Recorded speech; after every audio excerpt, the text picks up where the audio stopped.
നമസ്കാരം, എല്ലാ പ്രേക്ഷകർക്കും ഗൾഫ് ടുഡേയിലേക്ക് സ്വാഗതം. ഞാൻ ശ്രീനിധി പ്രദീപ്. നോക്കാം വാർത്തകൾ വിശദമായി.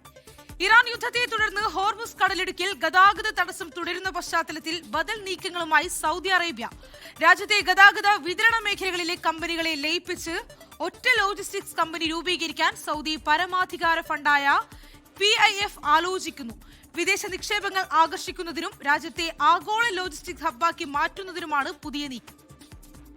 തുറമുഖങ്ങൾ, റെയിൽവേ, കപ്പൽ ഗതാഗതം എന്നിവയുമായി ബന്ധപ്പെട്ട് സൗദി പബ്ലിക് ഇൻവെസ്റ്റ്മെന്റ് ഫണ്ടിന്റെ കീഴിലുള്ള വിവിധ കമ്പനികളെ ഒരൊറ്റ കുടക്കീഴിലേക്ക് കൊണ്ടുവരാനാണ് നിലവിൽ ചർച്ചകൾ നടക്കുന്നത്. ഇറാൻ ഇസ്രായേൽ യുദ്ധം ആരംഭിക്കുന്നതിന് മുമ്പ് തന്നെ ഇത്തരമൊരു ലയനത്തെക്കുറിച്ച് ആലോചനകളുണ്ടായിരുന്നെങ്കിലും കഴിഞ്ഞ 3 മാസമായി ഹോർമുസ് കടലിടുക്ക് അടഞ്ഞുകിടക്കുന്നത് ചർച്ചകൾക്ക് വേഗത കൂട്ടിയിരിക്കുകയാണ്. വിതരണ ശൃംഖല തടസ്സപ്പെടാതിരിക്കാൻ ചെങ്കടലിലെ ജിദ്ദ, യാംബു തുടങ്ങി സൗദി തുറമുഖങ്ങളെ പരമാവധി പ്രയോജനപ്പെടുത്തുകയാണ് പുതിയ നീക്കത്തിലൂടെ രാജ്യം ലക്ഷ്യമിടുന്നത്. കോടിക്കണക്കിന് ഡോളറിന്റെ നിക്ഷേപ സാധ്യതയുള്ള ഒരു വലിയ പ്ലാറ്റ്ഫോമായി ഈ പുതിയ കമ്പനിയെ മാറ്റാനാണ് പദ്ധതി. ഭാവിയിൽ രാജ്യാന്തര നിക്ഷേപകരെ പങ്കാളികളാക്കാനും IPO വഴി ഓഹരിയിൽ വിപണിയിൽ ഇറക്കാനും സൗദിക്ക് ആലോചനയുണ്ട്.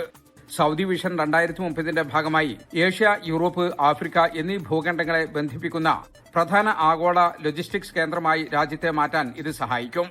$8.3 ബില്യൺ മൂല്യമുള്ള national shipping company, Saudi global ports, Saudi railway company എന്നിവയെല്ലാം ഈ പുതിയ സഖ്യത്തിന്റെ ഭാഗമാകുമെന്നാണ് റിപ്പോർട്ടുകൾ സൂചിപ്പിക്കുന്നത്. 24 ജിദ്ദ. ഹോർമുസ് കടലിടുക്കിൽ ടോളുകൾ ഏർപ്പെടുത്തിയാൽ അമേരിക്ക ഇറാൻ കരാർ അസാധ്യമാകുമെന്ന് US state secretary Marco Rubio. Toll സംവിധാനവുമായി ഇറാൻ മുന്നോട്ടു പോകരുതെന്നും മാർക്കോ റൂബിയോ. പാക് ഭരണ നേതൃത്വം ടെഹ്റാനിൽ പോകുന്നത് ശുഭസൂചനയാണ്. പാകിസ്ഥാന്റെ ഇടപെടൽ ചർച്ചകൾ മുന്നോട്ട് കൊണ്ടുപോകും. നല്ലൊരു കരാർ ഉണ്ടാക്കാനാണ് പ്രസിഡന്റ് ഡൊണാൾഡ് ട്രംപും ആഗ്രഹിക്കുന്നത്. കരാറിലെത്തിയില്ലെങ്കിൽ അദ്ദേഹത്തിന് മുന്നിൽ മറ്റ് വഴികളുണ്ടെന്നും കരാറിലെത്തുമെന്ന് തന്നെയാണ് പ്രതീക്ഷിക്കുന്നതെന്നും മാർക്കോ റൂബിയോ വ്യക്തമാക്കി. ബലിപ്പെരുന്നാളിനോടനുബന്ധിച്ച് ദുബായ് ജയിലിൽ കഴിയുന്ന 836 തടവുകാരെ മോചിപ്പിക്കാൻ ദുബായ് ഭരണാധികാരി Sheikh Mohammed bin Rashid Al Maktoum ഉത്തരവിട്ടു. തടവുകാരുടെ സാമ്പത്തിക ബാധ്യത അദ്ദേഹം ഏറ്റെടുക്കും. ഇതോടെ UAE-യിൽ ജയിൽ മോചിതരാകുന്നവരുടെ എണ്ണം 2000 കടക്കും. വിവിധ രാജ്യങ്ങളിൽ നിന്നുള്ള 836 തടവുകാരെ മോചിപ്പിക്കാനാണ് ദുബായ് ഭരണാധികാരി Sheikh Mohammed bin Rashid Al Maktoum ഉത്തരവിട്ടിരിക്കുന്നത്. കേസുകളുമായി ബന്ധപ്പെട്ട പിഴത്തുകയുൾപ്പെടെ അദ്ദേഹം ഏറ്റെടുത്തിട്ടുണ്ട്. ഇവരെ മോചിപ്പിക്കാനുള്ള നടപടികൾ ആരംഭിച്ചതായി attorney general of Dubai chancellor Essam Issa Al Humaidan വ്യക്തമാക്കി. പ്രഖ്യാപനത്തിന് പിന്നാലെ നടപടികൾ ആരംഭിച്ചതായി ദുബായ് പോലീസും അറിയിച്ചു. കുടുംബ വാർഷികാഘോഷത്തിന്റെ ഭാഗമായി കൂടിയാണ് ഇത്രയധികം പേർക്ക് ഒരുമിച്ച് പൊതുമാപ്പ് നൽകുന്നത്. കുടുംബജീവിതത്തിന്റെ മാധുര്യവും സമൂഹത്തിലേക്കുള്ള ഇവരുടെ ഇഴുകിച്ചേരലുമാണ് മോചനത്തിന് പിന്നിലെ പ്രധാന ഉദ്ദേശമെന്ന് അധികൃതർ പറയുന്നു. 956 പേർക്ക് മാപ്പ് നൽകി മോചിപ്പിക്കുന്നതായി UAE president Sheikh Mohammed bin Zayed Al Nahyan ഇന്നലെ വ്യക്തമാക്കിയിരുന്നു. 230 തടവുകാരെ മോചിപ്പിക്കാൻ അജ്മാൻ ഭരണാധികാരി Humaid bin Rashid Al Nuaimi ഉത്തരവിട്ടു. ദുബായ് ഭരണാധികാരിയുടെ പ്രഖ്യാപനം കൂടി വന്നതോടെ ആകെ ജയിൽ മോചനം ലഭിക്കുന്നവരുടെ എണ്ണം 2022 ആകും. ഇനിയും ചില ഭരണാധികാരികൾ കൂടി പൊതുമാപ്പ് നൽകിയവരുടെ എണ്ണം പ്രഖ്യാപിക്കാനുണ്ട്. കഴിഞ്ഞ റമദാനിൽ 4200ഓളം തടവുകാർക്കായിരുന്നു മോചനം ലഭിച്ചത്. 24 ദുബായ്. സൗദി ജയിലിൽ കഴിയുന്ന കോഴിക്കോട് സ്വദേശി അബ്ദുൾ റഹീമിന്റെ മോചനത്തിനായുള്ള നടപടികൾ വേഗത്തിൽ പുരോഗമിക്കുന്നതായി റിയാദിലെ നിയമസഹായ സമിതി. റഹീമിന്റെ 20 വർഷത്തെ ശിക്ഷാ കാലാവധി കഴിഞ്ഞ ദിവസമാണ് പൂർത്തിയായത്. കേസ് നടപടികൾ വൈകുന്നതിൽ യാതൊരുവിധ അസ്വാഭാവികതയുമില്ലെന്ന് സഹായ സമിതി വ്യക്തമാക്കി. വർഷങ്ങൾ പഴക്കമുള്ള കേസായതിനാൽ നിയമപരമായ ചില സ്വാഭാവിക നടപടിക്രമങ്ങൾ മാത്രമാണ് ഇപ്പോൾ നടക്കുന്നതെന്നും ഞായറാഴ്ചയോടെ ബാക്കി നടപടികൾ വേഗത്തിലാക്കുമെന്നാണ് പ്രതീക്ഷിക്കുന്നതെന്നും സഹായ സമിതി അറിയിച്ചു. ജയിൽ മോചനത്തിന് ശേഷമായിരിക്കും എമർജൻസി സർട്ടിഫിക്കറ്റിൽ എക്സിറ്റ് വിസ ലഭിക്കുക. ഇതിനായി ഇന്ത്യൻ എംബസിക്കും അഭിഭാഷകരും നിരന്തരം ശ്രമിച്ചു വരികയാണെന്നും റിയാദ് സഹായ സമിതി വാർത്താക്കുറിപ്പിൽ അറിയിച്ചു. നടൻ മോഹൻലാലിന്റെ ജന്മദിനാഘോഷവും പുതിയ ചിത്രം ദൃശ്യം 3യുടെ പ്രത്യേക പ്രദർശനവും സൗദി അറേബ്യയുടെ വിവിധ ഭാഗങ്ങളിൽ വൻ ആഘോഷമായി നടന്നു. ജിദ്ദയിൽ മോഹൻലാൽ ഫാൻസ് അസോസിയേഷന്റെ ആഭിമുഖ്യത്തിൽ സംഘടിപ്പിച്ച പരിപാടിയിൽ പ്രിയ താരത്തിന് ആശംസകൾ നേരാൻ നിരവധി ആരാധകരാണ് ഒത്തുകൂടിയത്. നാട്ടിൽ സിനിമ റിലീസ് ചെയ്ത അതേ സമയത്ത് തന്നെ സൗദിയിലും പ്രദർശനം ആരംഭിച്ചതോടെ പ്രവാസികൾക്കിത് ഇരട്ടി മധുരമായി മാറി.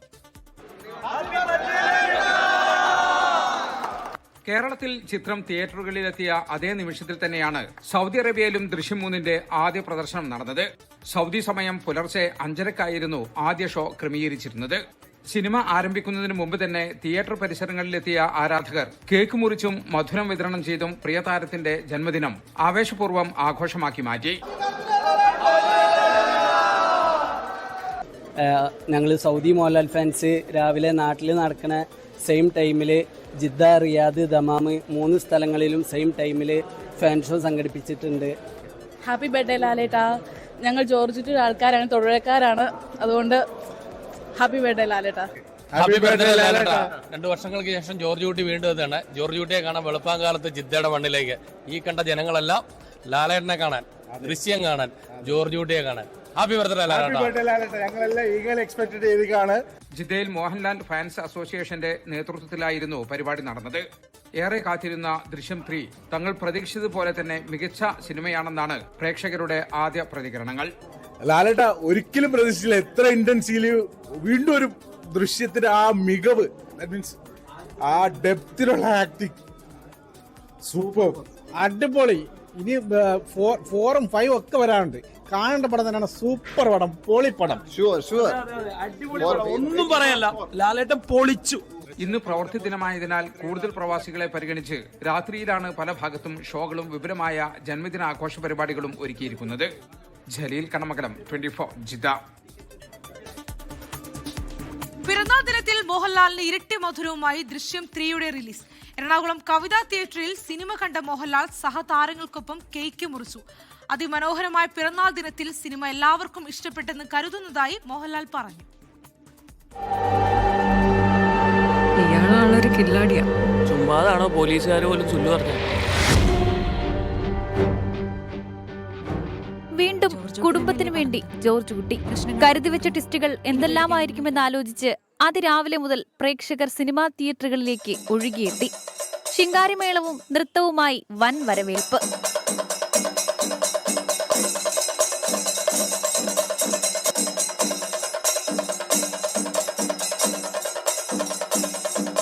എട്ട് മണിക്കുള്ള ആദ്യ ഷോ കാണാൻ പിറന്നാൾ ദിനത്തിൽ എറണാകുളം കവിതാ തിയേറ്ററിൽ മലയാളത്തിന്റെ ലാലേട്ടനെത്തി.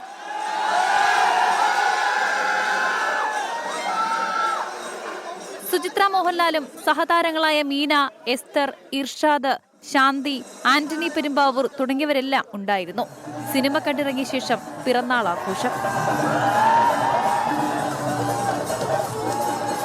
അതിമനോഹരമായ ഒരു ബർത്ത്ഡേ ഒരിക്കൽ മാത്രം സംഭവിക്കുന്നത്.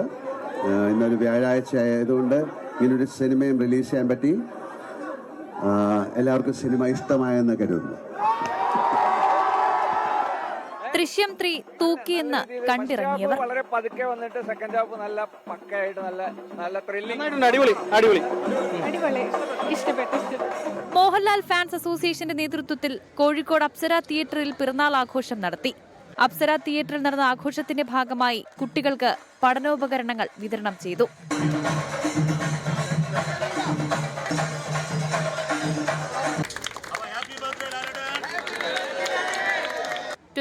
കൊച്ചി. ഓസ്ട്രേലിയയിലെ ക്ഷേമ പദ്ധതികൾ പൗരന്മാർക്ക് മാത്രമാക്കാൻ നീക്കം. കുടിയേറ്റ സമൂഹത്തിൽ ആശങ്കയേറുകയാണ്. പൗരത്വമുള്ളവർക്ക് മാത്രം സർക്കാർ സഹായങ്ങൾ എന്ന നിർദ്ദേശം വലിയ പ്രത്യാഘാതങ്ങൾ സൃഷ്ടിക്കാൻ സാധ്യതയുണ്ട്. വിശദാംശങ്ങളുമായി ഓസ്ട്രേലിയയിൽ നിന്നും ലിജ ചാക്കോ തയ്യാറാക്കിയ റിപ്പോർട്ട് കാണാം. ഓസ്ട്രേലിയൻ രാഷ്ട്രീയത്തിൽ കുടിയേറ്റവും വെൽഫെയർ സംവിധാനവുമായി ബന്ധപ്പെട്ട് പുതിയ വിവാദ ചർച്ചകൾ ഉയരുന്നു. പ്രതിപക്ഷ നേതാവ് ആംഗസ് ടേലർ അവതരിപ്പിച്ച പദ്ധതി പ്രകാരം സർക്കാർ സഹായങ്ങൾ ലഭിക്കാൻ ഓസ്ട്രേലിയൻ പൗരത്വം നിർബന്ധമാക്കണം എന്നതാണ് ആവശ്യം. ഈ നിർദ്ദേശത്തിൽ national disability insurance scheme, job seeker payment, age pension, parental leave pay എന്നിവ ഉൾപ്പെടെ 17ഓളം സെൻട്രൽ ലിങ്ക് വെൽഫെയർ പദ്ധതികൾ ഓസ്ട്രേലിയൻ പൗരന്മാർക്ക് മാത്രം പരിമിതപ്പെടുത്താനാണ് ലക്ഷ്യം. നിലവിൽ ഈ ആനുകൂല്യങ്ങൾ പെർമനന്റ് റെസിഡൻസിനും ലഭ്യമാണ്. ഈ പദ്ധതി നിലവിൽ വന്നാൽ പ്രധാനമായും ഇന്ത്യയും ചൈനയും പോലുള്ള രാജ്യങ്ങൾ ഡ്യുവൽ സിറ്റിസൺഷിപ്പ് അനുവദിക്കാത്തതിനാൽ അവിടങ്ങളിൽ നിന്നുള്ള PR ഹോൾഡേഴ്സിന് കഠിനമായൊരു തീരുമാനമെടുക്കേണ്ട സാഹചര്യമുണ്ടാകാം. ഈ ആനുകൂല്യങ്ങൾ ലഭ്യമാവാൻ അവർക്ക് സ്വന്തം രാജ്യത്തിന്റെ പൗരത്വം ഉപേക്ഷിച്ച് ഓസ്ട്രേലിയൻ പൗരത്വം തിരഞ്ഞെടുക്കേണ്ടി വരും. രാജ്യത്തോട് പ്രതിബദ്ധത കാണിക്കുന്നവർക്ക് മുൻഗണന എന്നതാണ് ഈ നയത്തിന്റെ പ്രധാന വാദമായി ആംഗസ് ടൈലർ പറയുന്നത്. ഇത് നിലവിൽ പ്രതിപക്ഷത്തിന്റെ ഒരു നയപ്രസ്താവന മാത്രമാണ്. ഈ നിർദ്ദേശത്തെ സർക്കാർ ശക്തമായി വിമർശിച്ചു. പ്രധാനമന്ത്രി ആന്റണി ആൽബനീസി ഇത് സമൂഹത്തിൽ വിഭജനം സൃഷ്ടിക്കുന്ന നടപടിയാണെന്ന് ആരോപിച്ചു. എന്നാൽ കുടിയേറ്റ സമൂഹം ഈ നീക്കം ആശങ്കയോടാണ് കാണുന്നത്. പൗരത്വമില്ലെങ്കിലും വർഷങ്ങളായി നികുതി അടച്ച് സംഭാവന ചെയ്യുന്ന സ്ഥിര താമസക്കാരെ ഇത്തരത്തിൽ വേർതിരിക്കുന്നത് അനീതിയാണെന്നും അവർ ചൂണ്ടിക്കാട്ടുന്നു. ലിജ ചാക്കോ, 24 ഓസ്ട്രേലിയ. ഷാർജ മുവേലയിൽ ഷിഫ മുവേല മെഡിക്കൽ സെന്റർ നാളെ പ്രവർത്തനം ആരംഭിക്കും. പ്രവാസികൾക്കും സ്വദേശികൾക്കും മിതമായ നിരക്കിൽ ആഗോള നിലവാരത്തിലുള്ള ചികിത്സ ലഭ്യമാക്കുക എന്ന ലക്ഷ്യത്തോടെയാണ് മെഡിക്കൽ സെന്റർ പ്രവർത്തനം ആരംഭിക്കുക. 22 വിദഗ്ധ ഡോക്ടർമാരുടെ സേവനം മെഡിക്കൽ സെന്ററിൽ ലഭ്യമാണ്. Gynaecology, paediatrics, dental, dermatology, orthopaedic ഉൾപ്പെടെയുള്ള സമഗ്ര ചികിത്സാ വിഭാഗങ്ങളും അത്യാധുനിക ലാബ് സൗകര്യങ്ങളും ഇവിടെ ഒരുക്കിയിട്ടുണ്ട്. 31-ാം തീയതി വരെ പൊതുജനങ്ങൾക്ക് എല്ലാ ഡോക്ടർമാരുടെയും സേവനം പൂർണ്ണമായും സൗജന്യമായിരിക്കുമെന്ന് മാനേജ്മെന്റ് അറിയിച്ചു. വാർത്താ സമ്മേളനത്തിൽ managing director Muhammad Haneef Uppala, branch manager CA Harish Babu, Muhammad Afsal എന്നിവർ പങ്കെടുത്തു. കുവൈറ്റിൽ മാമ്പഴ പ്രേമികൾ ഏറെ കാത്തിരുന്ന ലുലു ഹൈപ്പർ മാർക്കറ്റിന്റെ മാംഗോ മാനിയ 2026 മേളയ്ക്ക് തുടക്കമായി. ഇന്ത്യൻ സ്ഥാനപതി പരിമിത ത്രിപാഠി അൽ റായി ഔട്ട്ലെറ്റിൽ മേളയുടെ ഔദ്യോഗിക ഉദ്ഘാടനം നിർവഹിച്ചു. Lulu hyper market senior management പ്രതിനിധികളും ഇന്ത്യൻ എംബസി ഉദ്യോഗസ്ഥരും ചടങ്ങിൽ പങ്കെടുത്തു. ലോകത്തിന്റെ വിവിധ ഭാഗങ്ങളിൽ നിന്നുള്ള 70-ലധികം വൈവിധ്യമാർന്ന മാമ്പഴങ്ങളാണ് മേളയിൽ അണിനിരത്തിയിരിക്കുന്നത്. ഇന്ത്യയിൽ നിന്നുള്ള പ്രശസ്ത ഇനങ്ങളായ അൽഫോൺസ, ബദാമി, മല്ലിക, തോതാപുരി, രാജാപുരി, കേസരി, മൽഗോവ, ഇമാം പസന്ദ് എന്നിവയ്ക്കൊപ്പം യമനിൽ നിന്നുള്ള അപൂർവ ഇനമായ ഗൽപത്തൂരും മേളയിലെ പ്രധാന ആകർഷണമാണ്. ഫ്രഷ് മാമ്പഴങ്ങൾക്ക് പുറമെ മാമ്പഴ ജ്യൂസുകൾ, സ്മൂത്തികൾ, മാമ്പഴ ഹൽവ, പായസം, കറികൾ, അച്ചാറുകൾ എന്നിവയും മൗസ് കേക്ക്, ടാർട്ടുകൾ, പേസ്ട്രികൾ, മാംഗോ സ്വിസ് റോൾസ് തുടങ്ങിയ വൈവിധ്യമാർന്ന ഡെസേർട്ടുകളും ഉപഭോക്താക്കൾക്കായി ഒരുക്കിയിട്ടുണ്ട്.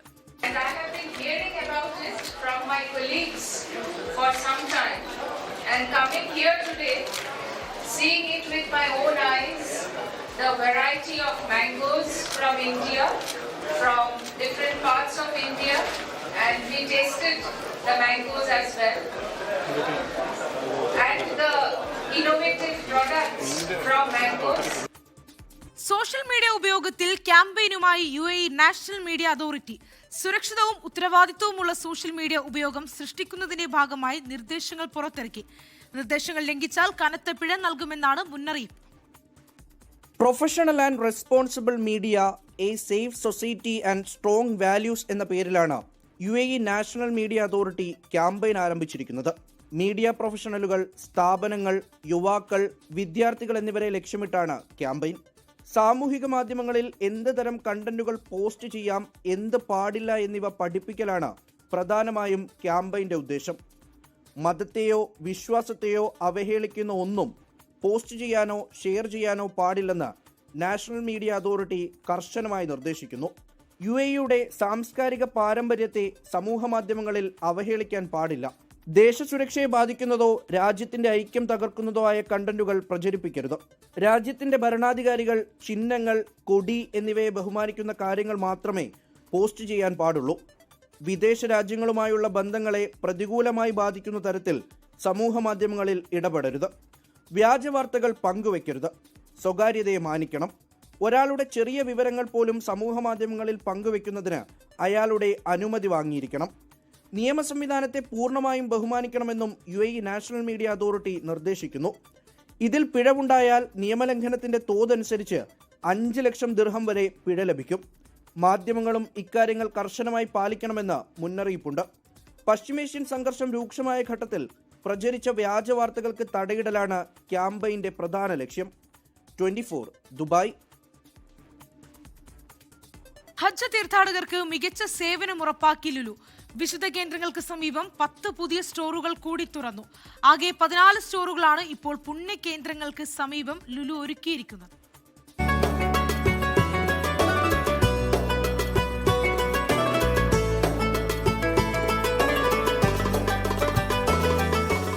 മുൻ വർഷത്തിന് സമാനമായി ഹജ്ജിന് മികച്ച സേവന സൗകര്യങ്ങൾ ഉറപ്പാക്കാൻ വിശുദ്ധ കേന്ദ്രങ്ങൾക്ക് സമീപം 10 പുതിയ ലുലു സ്റ്റോറുകൾ കൂടി പ്രവർത്തനം ആരംഭിച്ചിരിക്കുകയാണ്. മിന, അറഫയുടെ സമീപ പ്രദേശം, മുസ്തലിഫ തുടങ്ങിയ വിശുദ്ധ സ്ഥലങ്ങളോട് ചേർന്നാണ് പുതിയ ലുലു സ്റ്റോറുകൾ. മക്ക നഗരത്തിന്റെയും വിശുദ്ധ കേന്ദ്രങ്ങളുടെയും മേൽനോട്ട ചുമതലയുള്ള റോയൽ കമ്മീഷന് കീഴിലെ കിദാന പദ്ധതിയുടെ ഭാഗമായാണ് ലുലു സ്റ്റോറുകൾ തീർത്ഥാടകർക്കായി ഒരുക്കിയിരിക്കുന്നത്. തീർത്ഥാടകർക്കായി കൂടുതൽ സൗകര്യപ്രദമായ സേവനം ഉറപ്പാക്കുന്നതിന്റെ ഭാഗമായാണ് വിശുദ്ധ കേന്ദ്രങ്ങൾക്ക് സമീപത്തെ പുതിയ ലുലു സ്റ്റോറുകളെന്നും ഏറ്റവും മികച്ച സേവനം നൽകുമെന്നും Lulu group chairman MA Yusuff Ali വ്യക്തമാക്കി. കഴിഞ്ഞ വർഷം വിശുദ്ധ കേന്ദ്രങ്ങൾക്ക് സമീപം 4 സ്റ്റോറുകൾ ലുലു തുറന്നിരുന്നു. ഇതിനു പുറമെയാണ് 10 സ്റ്റോറുകൾ കൂടി തുറന്നിരിക്കുന്നത്.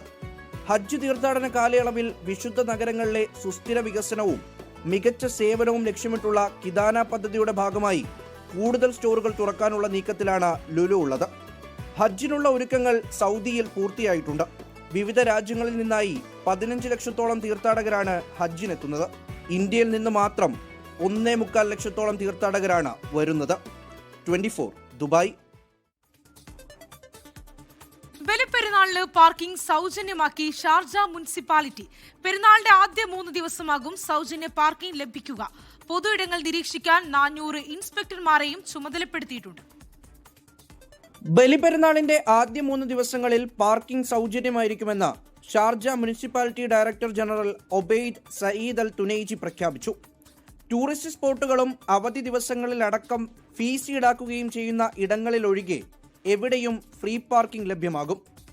ഈദ് ദിവസങ്ങളിൽ പാർക്കിങ്ങിനും ഗതാഗത ക്രമീകരണങ്ങൾക്കും പൊതുസുരക്ഷയും ഉറപ്പാക്കുന്നതിനായി പ്രത്യേക ടീമിനെയും ഷാർജ മുനിസിപ്പാലിറ്റി സജ്ജമാക്കിയിട്ടുണ്ട്.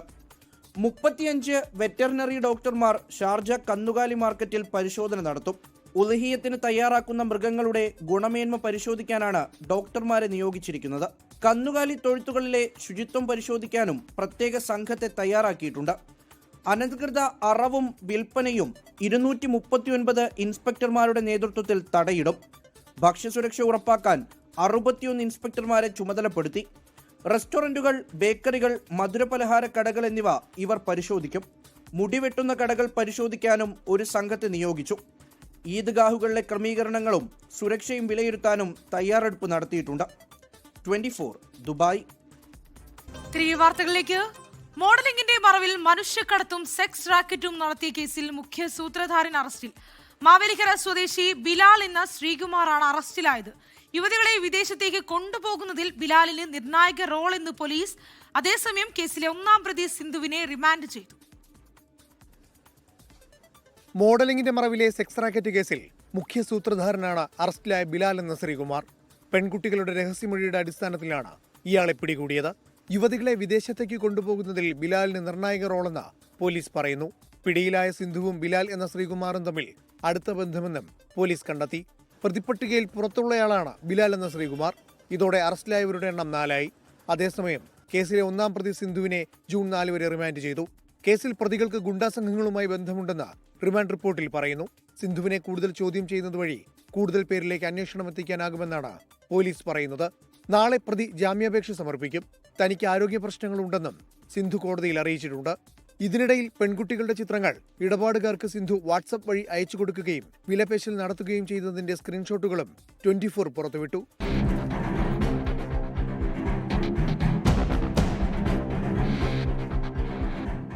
സമൂഹ മാധ്യമങ്ങളിലെ തെറ്റായ പ്രചരണത്തിനെതിരെ പരാതിക്കാരി രംഗത്തെത്തി. വ്യാജ പ്രചാരണം നടത്തുന്നവർക്കെതിരെ നടപടി വേണമെന്നാണ് ആവശ്യം. കേസന്വേഷണം ശരിയായ ദിശയിലെന്ന പരാതിക്കാരി 24നോട്. ഇപ്പോഴത്തെ പോലീസ് അന്വേഷണത്തിൽ ഞാൻ വളരെയധികം സാറ്റിസ്ഫൈഡ് ആണ്.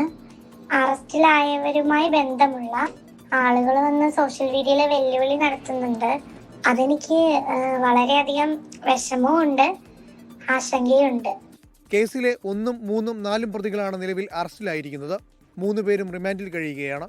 2, 5 പ്രതികൾ വിദേശത്താണ്. ഇവരെ നാട്ടിലെത്തിക്കുവാനുള്ള നടപടികളും പോലീസ് തുടങ്ങി. 24 കൊച്ചി.